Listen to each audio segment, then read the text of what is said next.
Hi friends, welcome back to my channel. இன்றைக்கி நம்ம பார்க்க போகிற வீடியோன்னு பார்த்தீங்கன்னா ஆடி ஞாயிறு சிறப்புகள் பற்றி தான் பார்க்க போகிறோம். ஆடி மாதத்தில் சிறப்பு மிகுந்த நாட்களாக கருதப்படுவது ஆடி வெள்ளி, ஆடி செவ்வாய் மற்றும் ஆடி ஞாயிறு.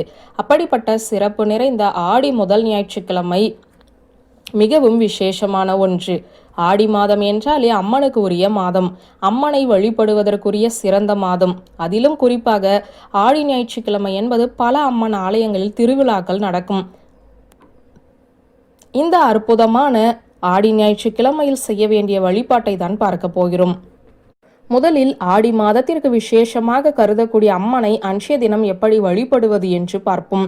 வீட்டில் ஞாயிற்றுக்கிழமை என்று காலையில் எழுந்து சுத்தபத்தமாக குளித்து முடித்துவிட்டு வீட்டு பூஜை அறையில் இருக்கக்கூடிய அம்மன் படத்தை சுத்தம் செய்து அவர்களுக்கு மஞ்சள் குங்குமம் வைத்துக் கொள்ளுங்கள்.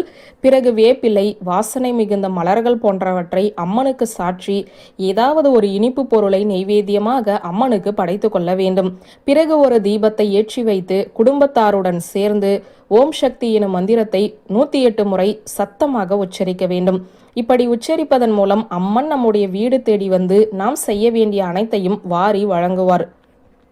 இதே போல குழந்தைகள் படிப்பில் சிறந்து விளங்க வேண்டும், அவர்களின் வாழ்க்கை சிறப்பாக அமைய வேண்டும் என்று நினைப்பவர்கள் ஞாயிற்றுக்கிழமை அன்று காலையில் குழந்தைகளின் கையால் வீட்டு பூஜை அறையில் தீபம் ஏற்றி வைத்துவிட்டு இந்த மந்திரத்தை 11 முறை உச்சரிக்க சொல்ல வேண்டும்.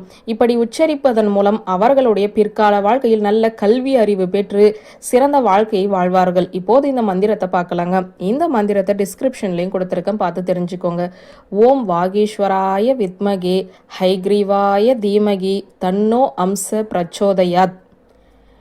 இப்படி வீட்டிலேயே செய்யக்கூடிய இத்தனை வழிபாட்டு முறைகளையும் பின்பற்றினாலும் பின்பற்றலாம், அல்லது இதில் எது உங்களுக்கு முக்கியம் என்று நினைக்கிறீர்களோ அந்த வழிபாட்டை பின்பற்றி வழிபடுவதன் மூலம் வாழ்க்கையில் நல்ல பலன்களை பெற முடியும் என்ற தகவலை சொல்லி இந்த வீடியோவை நிறைவு செய்கிறேன். நன்றி, வணக்கம்.